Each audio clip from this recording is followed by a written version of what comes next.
Hello and welcome everyone to another installment of Tirtzu Zionist Salon.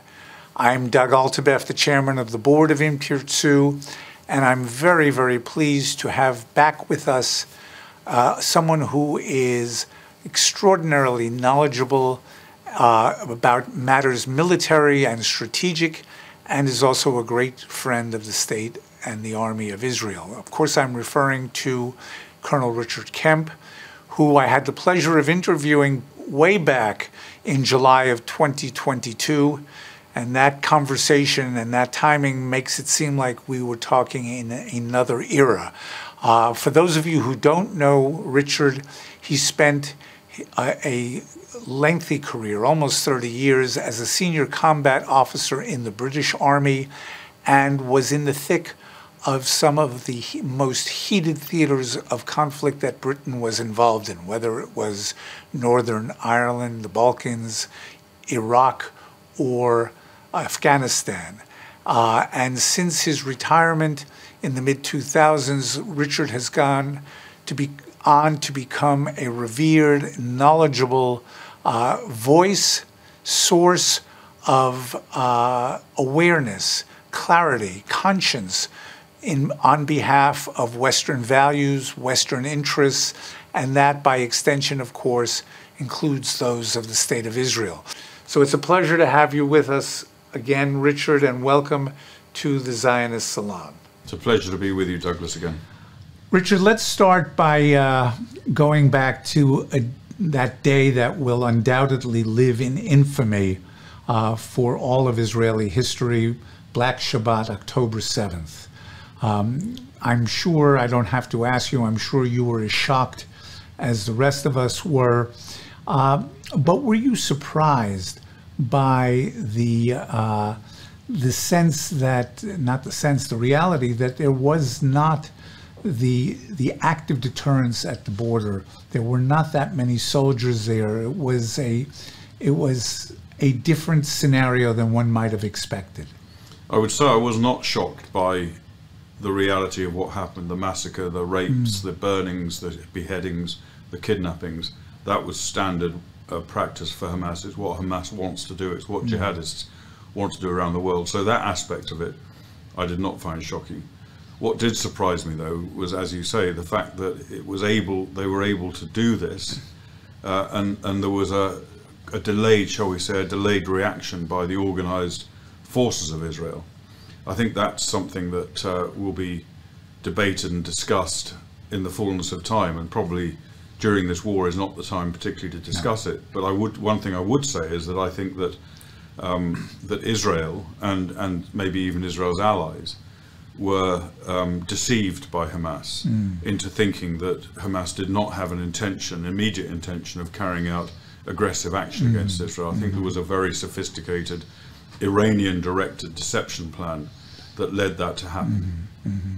So the idea of deception can also be self-deception. In other words, did we lull ourselves into thinking that the fence, the cameras, the sensors, the Iron Dome would all somehow deter an attack by Hamas? In other words, were we guilty of creating a latter-day Maginot Line type of mentality for ourselves?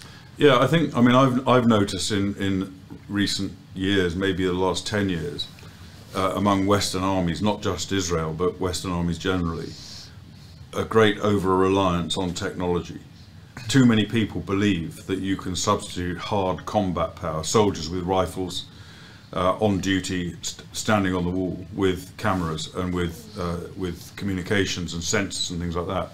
And the reality, as this event shows, is that does not always work. Sometimes it does, but ultimately it comes down to the man with the rifle above everything else, I think, supported by technology, of course, but not being too reliant on technology. And I think that aspect of it probably was, in a way, it was the reliance on technology plus the belief that Hamas was probably not going to carry out a serious attack. Those two things, I think, combined to the circumstances we found. Well, that latter belief that they wouldn't carry out an attack was not just a military assessment, but it was a security assessment, it was a political assessment. And as you say, this is not the time to delve into it. There will be plenty of time for that after the fact, but it does stand. I think one of the real shocks here was the sense that we had really missed what was going on, what had been happening, and not just in the last month or two, but for years, in terms of the aspirations of Hamas, the idea that maybe they were interested in economic development, in not confronting, and certainly, as you point out, it turned everything on its head. And I think that was the result, possibly to an extent, of wishful thinking, but also of deliberate deception.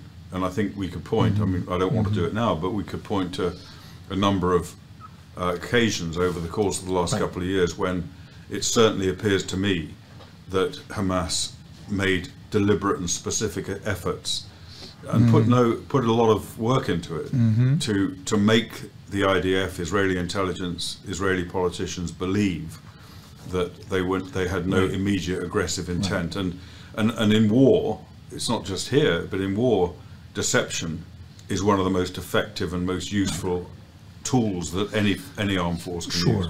Sure. I mean, the example that many Israelis are aware of, it was in the confrontation in May 2021 when there were quite a few rockets coming from Gaza. It was pointed out that these were Palestinian Islamic Jihad rockets, and a lot of people read a lot into that Hamas is not engaging, Hamas is not interested, and as you say, that really was just a variation on a form of deception. I think it was certainly orchestrated to make that the case. Okay, so now let's turn to what we're doing now. Let's start with October 8th. We've absorbed a tremendous existential shock, and the question became, what does Israel do? And as we need to remind ourselves, there was quite a bit of a hiatus between the recognition that we are at war and the implementation of a ground incursion. What's your take on that? Was that A, forced upon us by American interest? B, was that a taken decision by the Israelis themselves? And C, and most importantly, what's your sense of how wise in retrospect that turned out to be? Before I answer that, Douglas, I'd like to turn the clock back one day and pay tribute and acknowledge the extreme bravery and heroism of many of the people who immediately reacted to what was going on the 7th, whether it was local security officers, ordinary civilians fighting to defend their communities and their families, whether it was some of the off-duty IDF soldiers who got in their cars, got their guns, drove down and went into action. I met many of these people, and there were some incredible acts of bravery and heroism, which will certainly emerge over time, but I think it's important we shouldn't forget them and their actions when we consider the errors that were made on that day. Right. I think that's an excellent point, a very important point, and one that has been resonating here in terms of strengthening the resolve of our people. They are very much inspired by the kinds of stories that you heard firsthand. And, you know, we look at this, I get people calling me all the time from abroad, how are things? And I say it's the best of times and the worst of times. But the best of times really refers to what you're talking about. Yeah. I met a couple of young men last night who were at the Supernova party, who managed to get away before the shooting actually started, and they took quite a lot of people with them, those who would go. And then these are only young men in their mid-20s who then spent a great deal of time trying to defend a local kibbutz and also give first aid to some of the people that were wounded. Wow. And there are many other examples of this sort of courage and heroism and dedication to duty. But as to your question, I think the IDF did the right thing in delaying for approximately 3 weeks, something like that, the ground incursion. And I don't believe it was due to pressure from the US. That may have come into it somewhere, I don't know. But undoubtedly, the most important element of it was to give the air campaign 3 weeks in which to degrade Hamas through airstrikes, through rock missile attacks, drone attacks, and all of a range of different forms of assault on Hamas, to write down Hamas, to make them, when the ground forces went in, to provide less of an enemy. There's still a big enemy there, but I think that was the key thing, and it's most important in degrading Hamas and also in saving the lives of IDF soldiers. The other factor involved is that it may surprise some people to know, but I think airstrikes can be more precise, more surgical, and ground operations are far more blunt instrument when you've got soldiers not only fighting to kill the enemy, but fighting for their own lives as well. And that can result in more collateral damage once fighting takes place on the ground. And on top of all that, of course, it was necessary to mobilize 300,000 people, an incredible achievement by Israel. I don't know if any other country's ever done anything to that extent. 360,000 in like 48 hours. It's extraordinary, just like breathtaking. extraordinary. And my understanding, and I've spoken to many of these people who were mobilized, my understanding is that there was something like 150%, maybe they're not the right figure, of those who were called actually turned up, which again, I don't know if you'd find that in any other country, that determination to defend their country, even if they weren't asked to do so. No, I mean, it's breathtaking. The number I've heard is 130, but what does it matter? The real point is, if you turn the clock back several months, when you had these pilots in the reservists saying, we won't go, we're not going to answer the call, and then a lot of us thought, you know, okay, hold that thought, because as it turned out, when push came to shove, everyone went, and people who were not called went, and that is alongside of the stories of the heroism that you encountered, something that has been a tremendous inspiration to our society. No, I mean, I arrived here on the Monday after the attacks on the 7th, and I found, when I came here, I found a country that was shocked and shattered by what had happened, quite understandably. And we're talking about something like 15 times 9/11 if you look at the population ratios between Israel and America, but an incredible shock. Yet that shock was immediately balanced by a resolve and a determination not to become the victims, but to become the victors, to get back and deal with this problem and defend the country. And I think that's a really admirable spirit that I think is a hallmark of Israel, and it's that spirit that accounts for the great success Israel has been since it was reconstituted in 1948.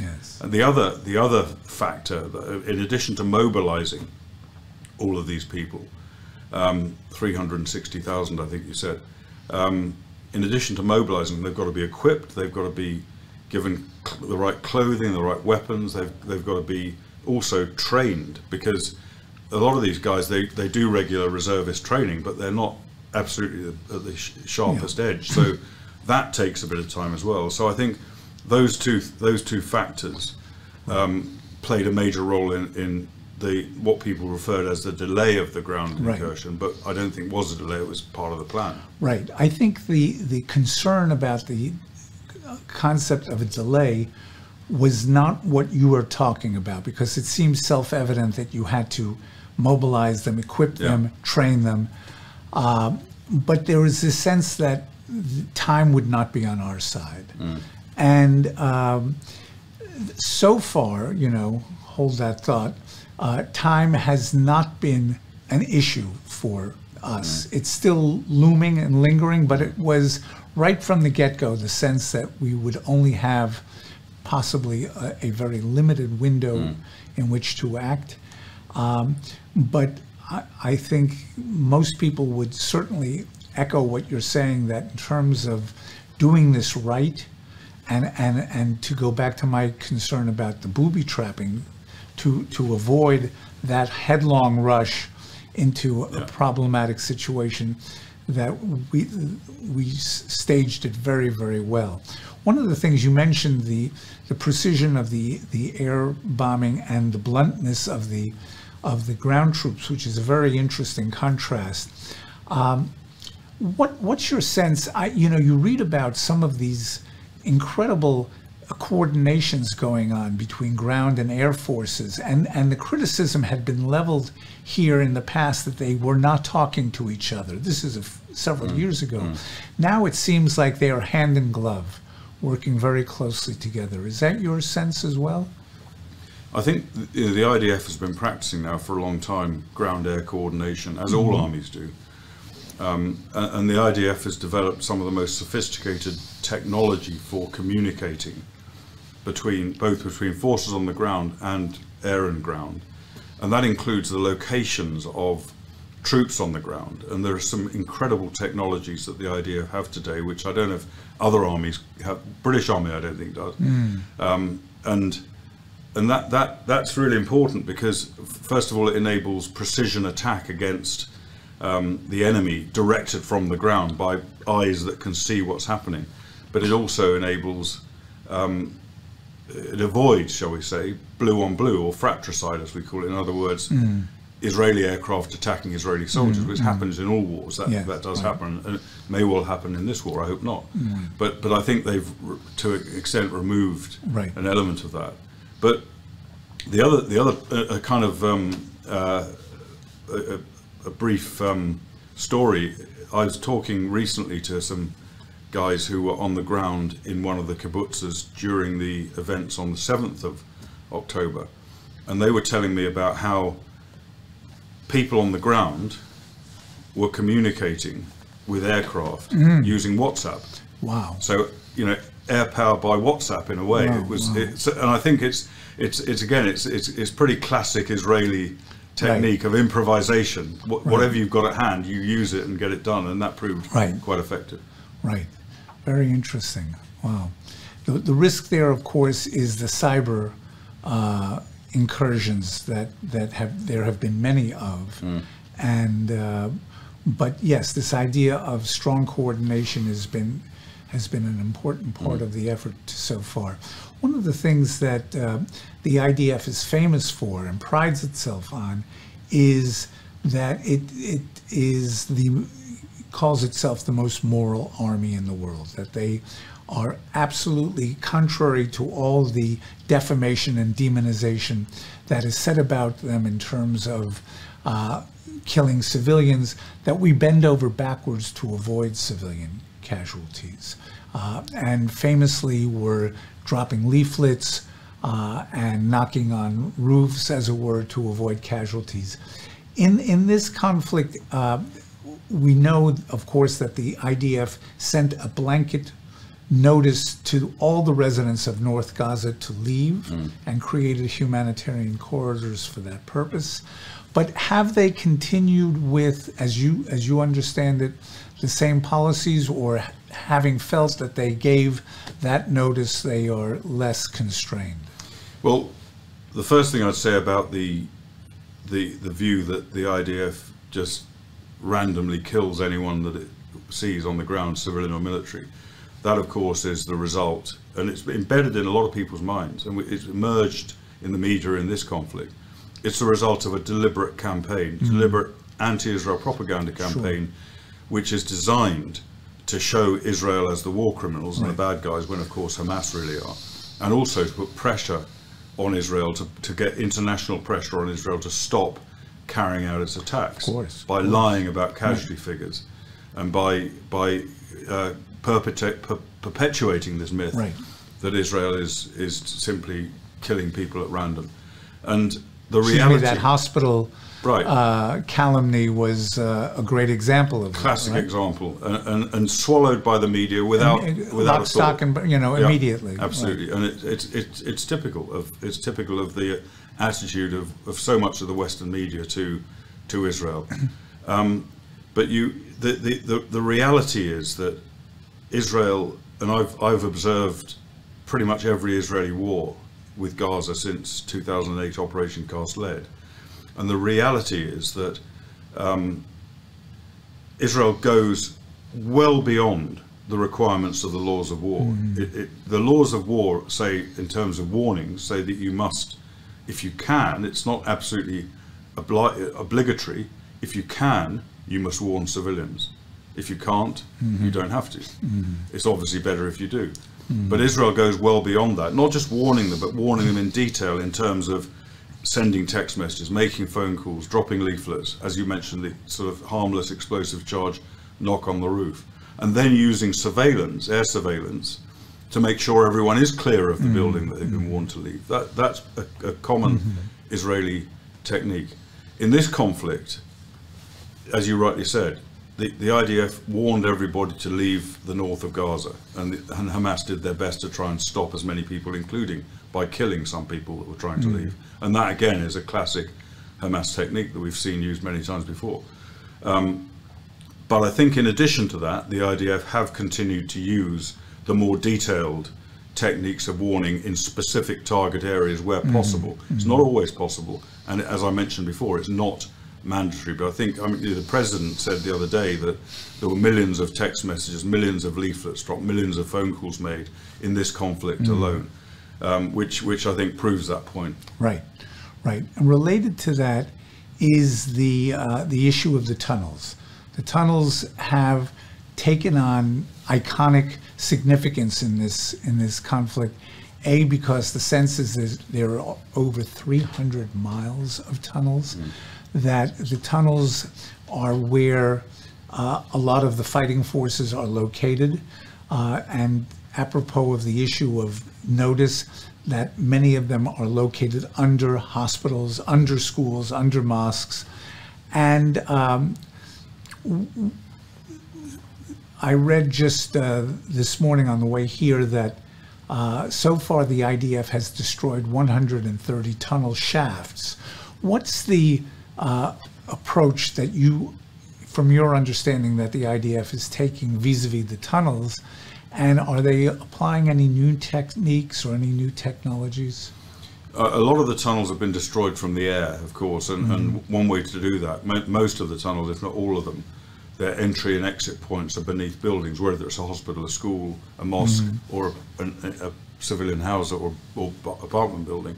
They're under the building. So if you destroy the building, you're pretty much destroying the tunnel entrance, and that's one way of dealing with a tunnel.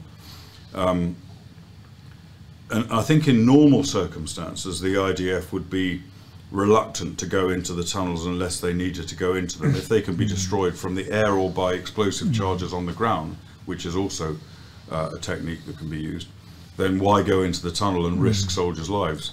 But in this case, I mean, there's two reasons, I think, to go into the tunnels. If you cannot for some reason destroy them, and you do need to clear them, then that's one. And the other reason is because we have 240 plus hostages, many of whom are going to be in the tunnels. And in order to rescue those hostages, the IDF soldiers are going to have to, in some cases, get into those tunnels. And a third, if you like, is that it may be that if there's a specific headquarters or Hamas location in a tunnel and the IDF feel they need to get intelligence from that location, they might need to go in and get that intelligence. Right. So I was going to ask you about the relationship between the tunnels and the hostages, and where there might, is the thought that many of the hostages might be in the tunnels, and how would that impact the IDF's decision how to deal with tunnels? Yeah, and of course that's a key issue. When you deal with a tunnel, I would say urban fighting generally is probably the hardest environment you can fight in, because of the short fields of fire, the narrow streets, or the wider streets but still quite short, and the opportunities for concealment, for sniper positions, anti-tank positions, booby traps, explosives, etc. That's very, very hard environment to fight in. To add the tunnels to that, and it kind of multiplies it immensely, because the tunnels, of course, they will in many cases be pre-rigged with booby traps. They will have people on sentry in the tunnels waiting for the IDF to arrive, and then able to pick them off as they come down the tunnels. So a very, very hard target to get at, and particularly if you believe there are hostages in there as well, because you can't simply hurl grenades down the tunnel or throw explosive charges or fire missiles down the tunnel if there's a likelihood you're going to kill some hostages. So it has to be dealt with a bit differently. But I would say that the IDF probably are more expert than any army in the world at dealing with tunnels. They have their own tunnel complex they train in. They have specialist units trained to enter tunnels and Right. deal with this kind of situation.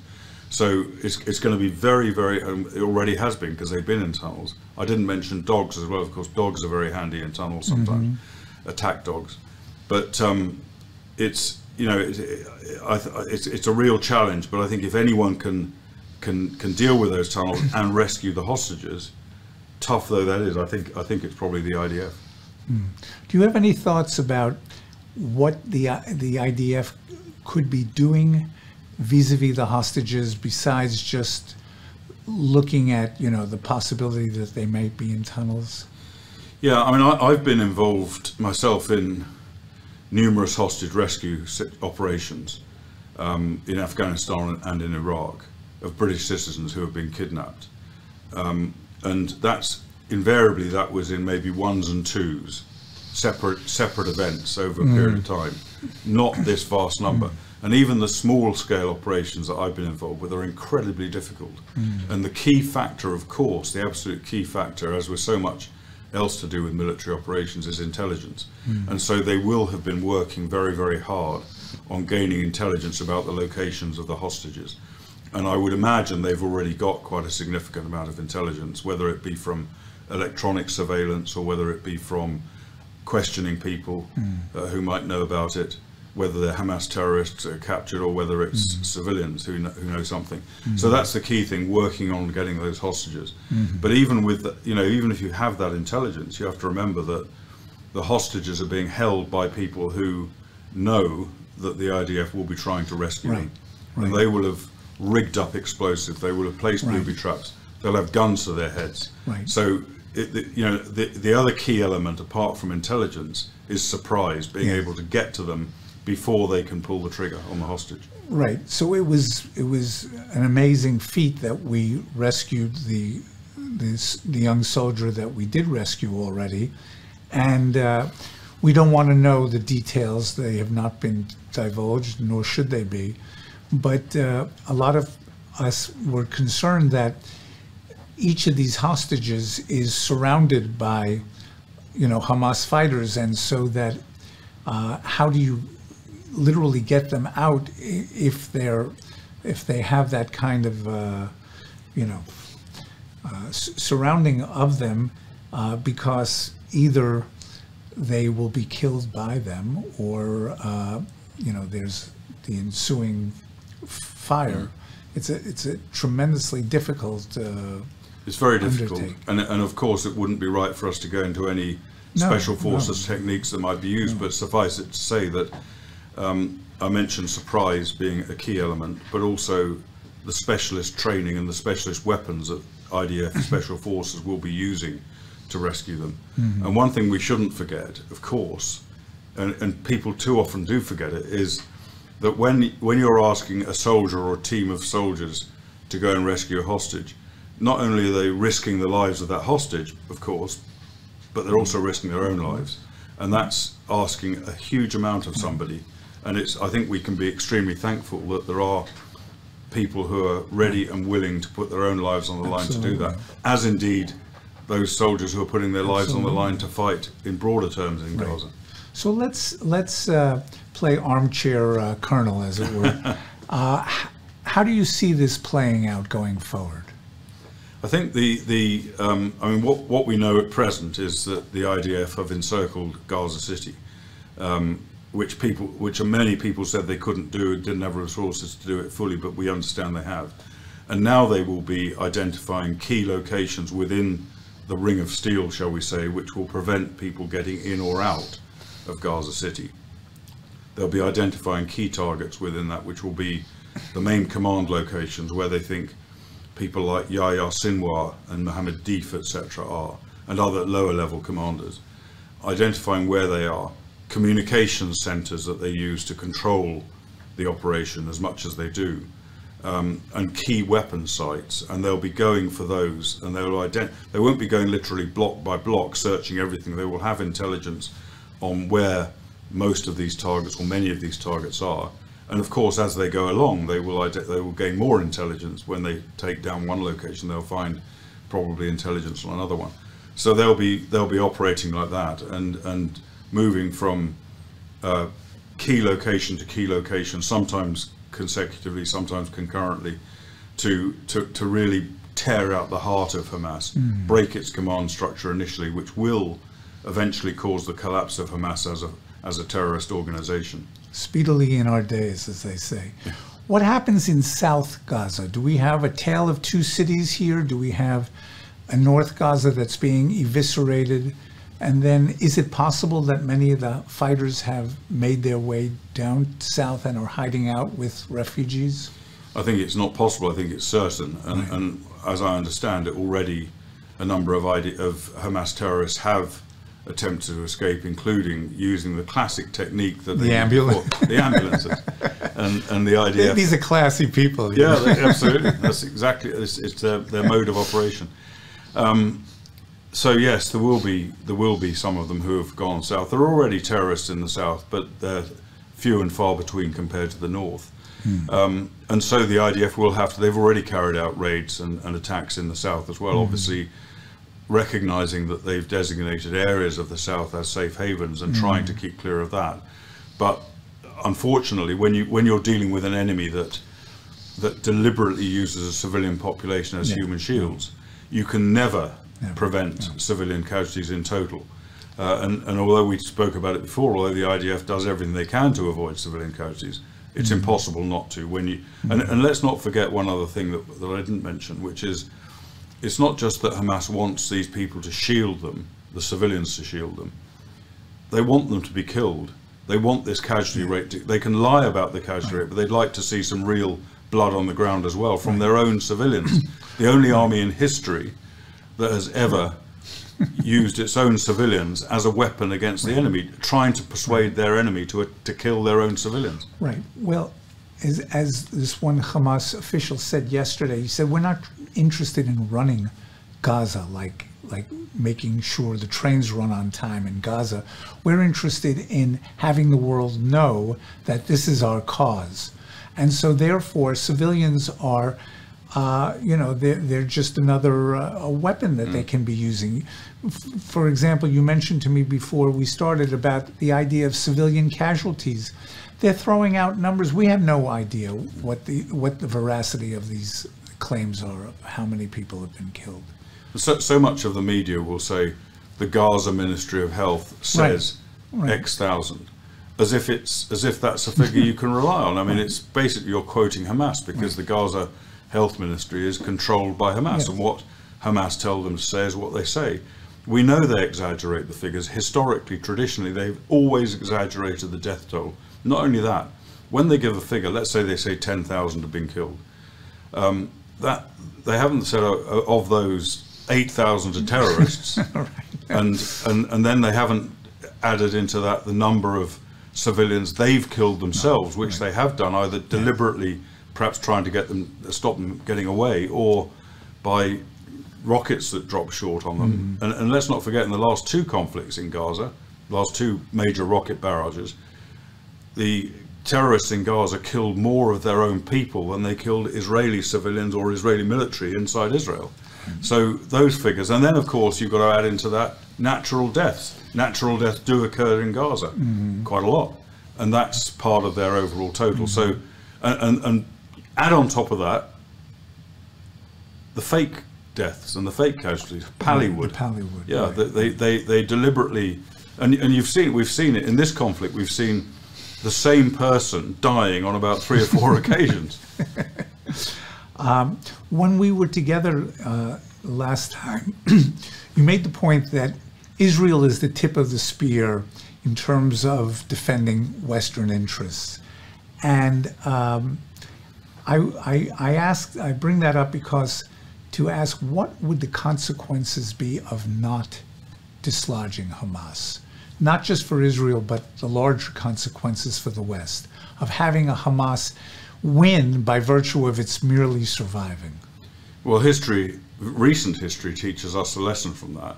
At the height of the Al-Qaeda success, in other words, really from 9/11 for a period of time when they were carrying out major attacks around the world, including in London, including in Indonesia and in Spain, when they were carrying out these major attacks, that inspired, motivated, attracted people to their cause, jihadists around the world, including in the UK and the US. The same is true of the Islamic State. When the Islamic State was at its height in Syria, Iraq and elsewhere, that attracted a lot of jihadists. So the same applies here. If Al-Qaeda, if Hamas is crushed by Israel, which I have every confidence that it will be, if it is, then Israel will be doing a great service to the whole world, because that inspiration will have been removed from jihadists who would otherwise have been motivated and inspired, and in some cases directed to carry out attacks by Hamas. Let's not forget there are Hamas cells outside Israel as well. And so, as you mentioned, Israel is the tip of the spear, and it's extremely important that spear goes in and goes in hard, because the whole of Western civilization is the target of the same ideology as Hamas uses. And let's not forget, Hamas's primary purpose is to destroy the Jewish state, is to kill Jews in Israel and around the world. And then once it's achieved, at least it's achieved its goal of destroying the Jewish state, then its next goal is to, exactly the same as Al-Qaeda and ISIS, is to establish a global Islamic caliphate.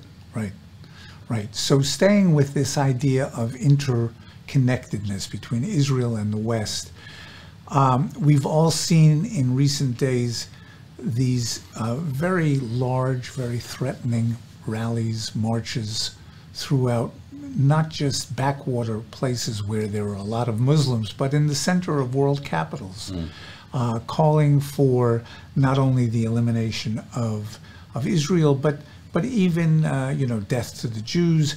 And to your point about the tip of the spear, it's just, to me, a hop, skip, and a jump from Israel to the entire West being threatened by this. Do you see that as well? I do, and the West has been threatened already.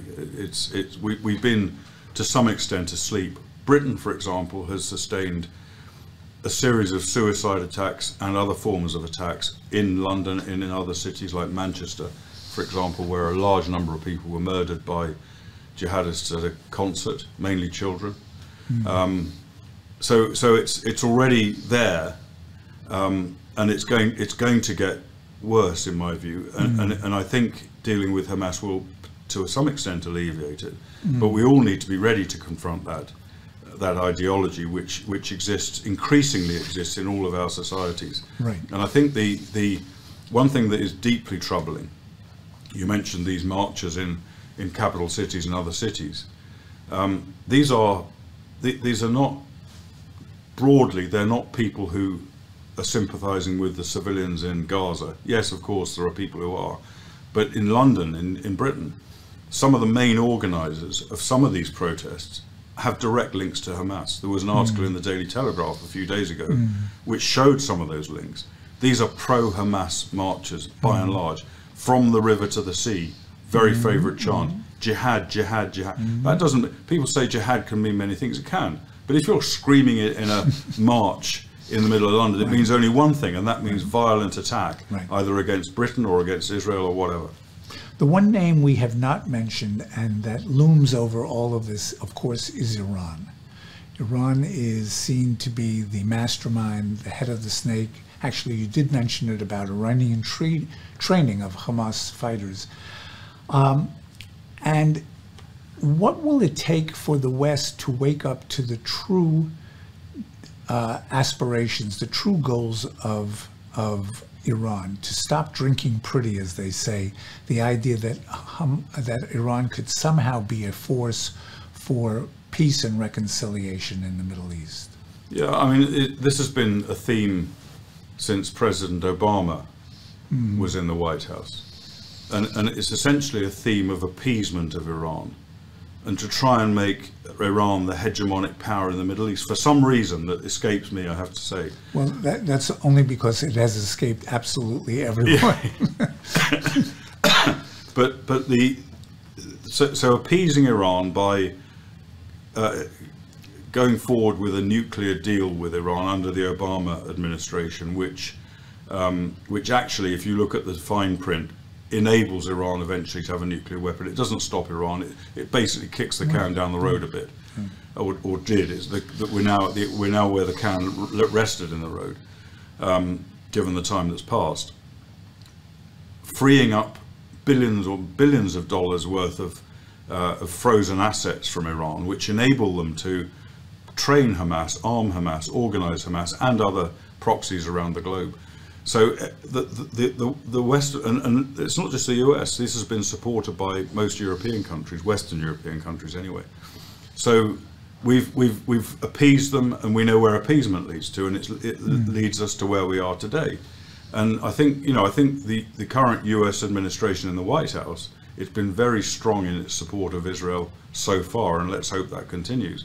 But I think the administration in the White House now bears some considerable culpability for what happened here on the 7th of October by, first of all, by appeasing Iran, and secondly, by distancing the White House from the Israeli government and refusing to invite Netanyahu to the White House, things like that, which I think encouraged Iran and its proxies to believe, well, the US won't be behind Israel in this, so we have the opportunity. I think that did help.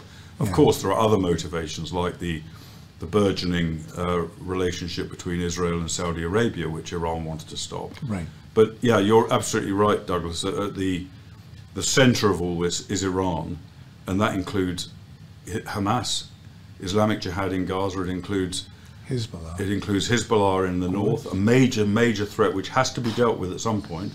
It includes cells inside Judea and Samaria, the West Bank, which are funded and armed by Iran as well. Of course, not forgetting Iranian proxies in Syria, the Houthis in Yemen, both of whom have attempted attacks against Israel. Right.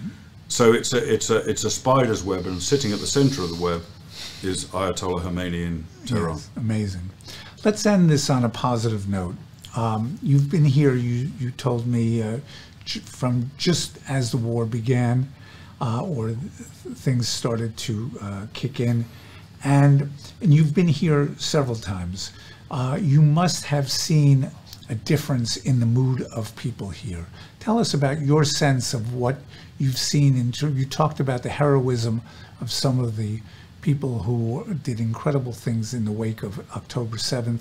What's your sense of the mood of the people, the resolve of the people that you've been meeting? I think it's incredibly strong, and it's strongest of all. I've met many ordinary people in Tel Aviv, including a lot of people who've come from Ashkelon, taking refuge away from the rockets in Tel Aviv, and from Kiryat Shimona. And I met many of them, and other people in Tel Aviv, in Jerusalem, in other cities around Israel. But the thing that inspired me most, I think, in the 4+ weeks I've been here now since the October attacks, is the soldiers on the ground. I've visited soldiers at the front line in Lebanon and in Gaza, and certainly the ones just getting ready to, the guys on the Lebanon front line are in exposed positions. They know they're at risk, they know they're vulnerable. They're standing on the wall there, defending the population inside Israel. The guys getting ready to go into Gaza, when I've seen them, and I've seen many and spoken to many of them, truly inspirational, because they were, most of them I would say, were apprehensive, because they knew what faced them when they went in there. And it was the same degree of apprehension that I have encountered among British soldiers getting ready to go into battle, or American soldiers, exactly the same. There's little difference between Israeli soldiers and our own soldiers.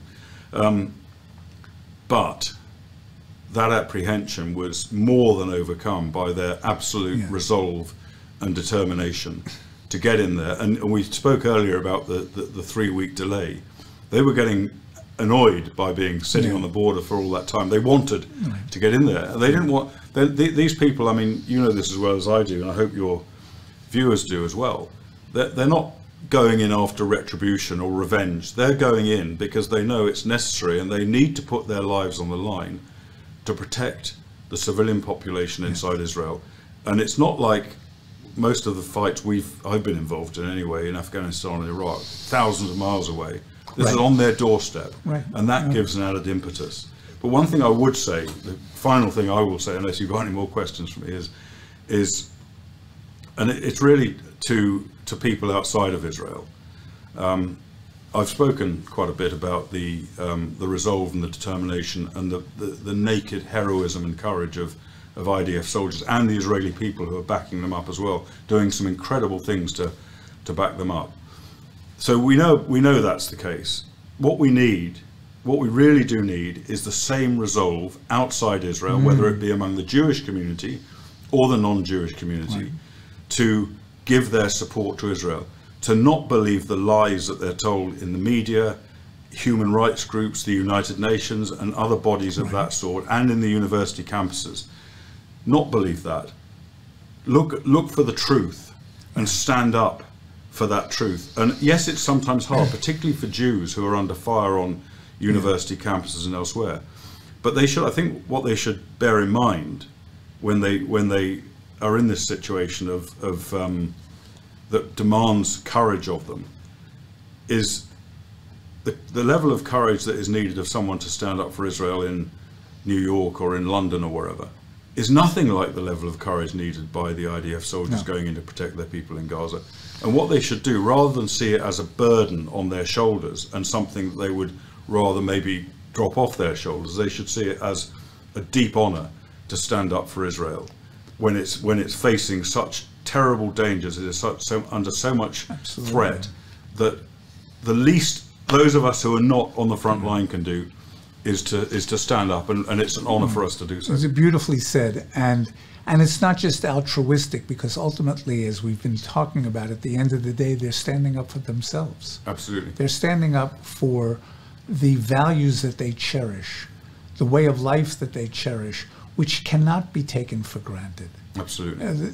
Our enemies, the Hamases, the Hezbollahs, the Iranians of the world, are, there are any number of Satans, great and small, but it basically all adds up to the Western way of life. Correct. And so when people show the courage that you would exhort them to do, it's not just, I'm doing this for those poor people in Israel, that you're doing it for yourselves, for your family, for your community. And because it is, what starts with the Jews never ends with the Jews. So, Richard, you were wonderful to take the time to give us your insights. I very much appreciate it. I do want to end, though, on a selfish note and give a plug to my fellows at Tirtzu. Tirtzu, which is, I'm proud to say, the largest grassroots Zionist organization in Israel, has been on fire since October 7th.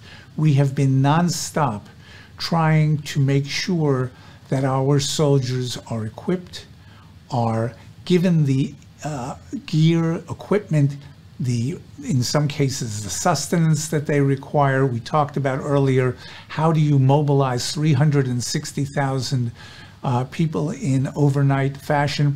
Well, the answer is the IDF doesn't necessarily have everything that these soldiers need.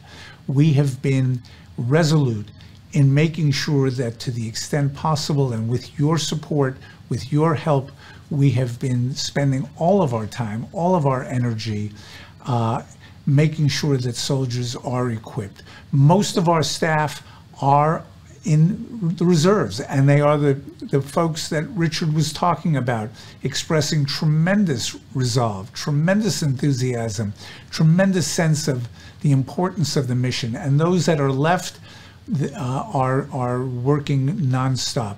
I'm going to put up on the screen a link that you can donate to. It's a tax-deductible donation.